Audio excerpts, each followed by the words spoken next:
So the 3 steps to finding probabilities using a tree diagram. First,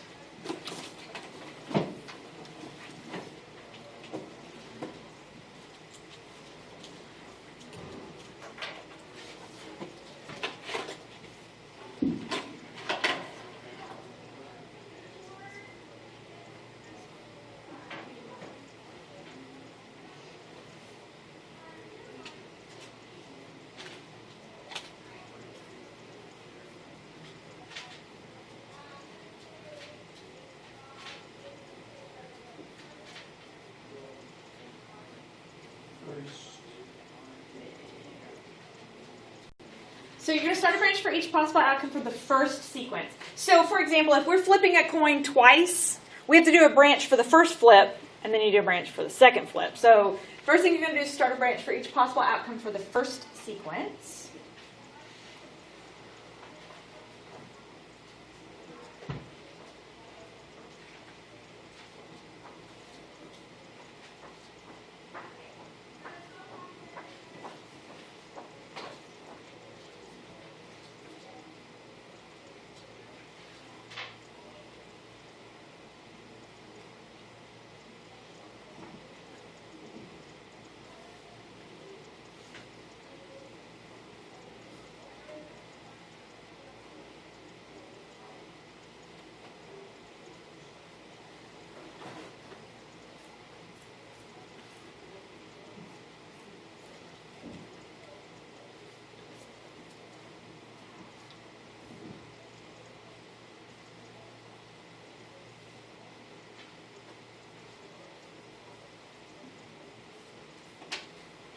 Then you're going to, at the end of that branch, you're going to draw a new branch for each possible outcome of the second sequence.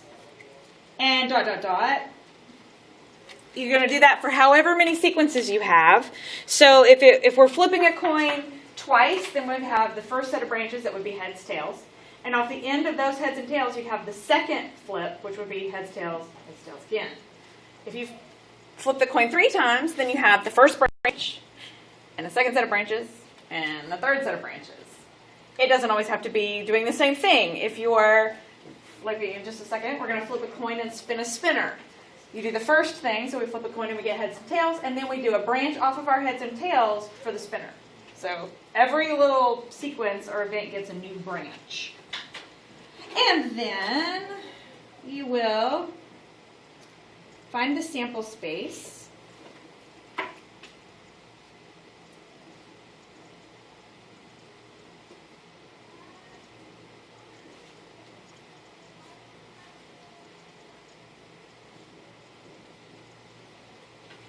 You're going to find your sample space by reading your tree diagram.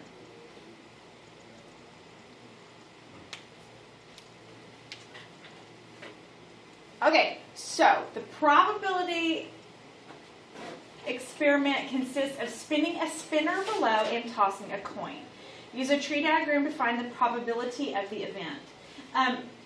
It doesn't matter the way you draw the tree diagram. Doesn't matter which thing you put first. Because you're going to come out with the same results in your sample space regardless of which one you put first. So just because it happens to be what I said earlier, let's do the coin first. We'll call that our first sequence. So when you flip a coin, you have 2 possible outcomes, heads or tails. So it could be heads or it could be tails. When I spin a spinner, this spinner has 4 colors. Let's just say that they are, red, yellow, blue, green. So we could just do numbers. We could do that. Like I did yesterday.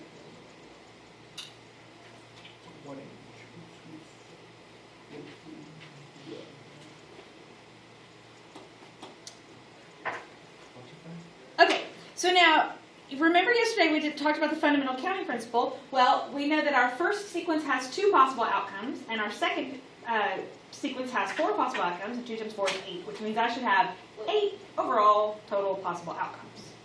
which I do, you can also figure that out by counting the final branches. So 1, 2, 3, 4, 5, 6, 7, 8. But it didn't ask me how many, it asked for you to figure out what they are. So that's why we have to draw the sample space. So remember, we draw our sample space inside little funky brackets. And then if you just read down the branch, heads green, heads red, heads blue, heads yellow.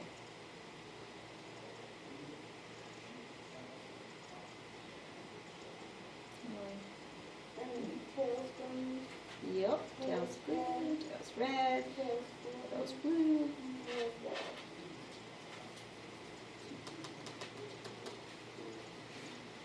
I think this is the first time I've written all day.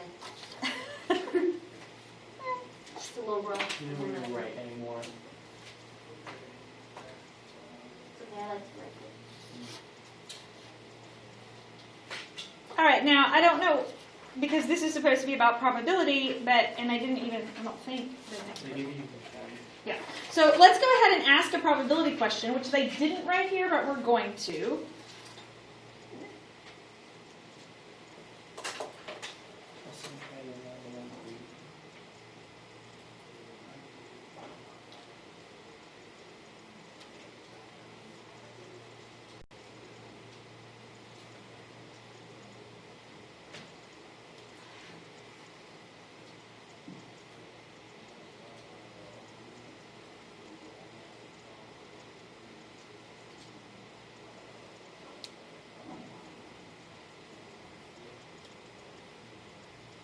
What's the probability that you spin a blue and land on tails?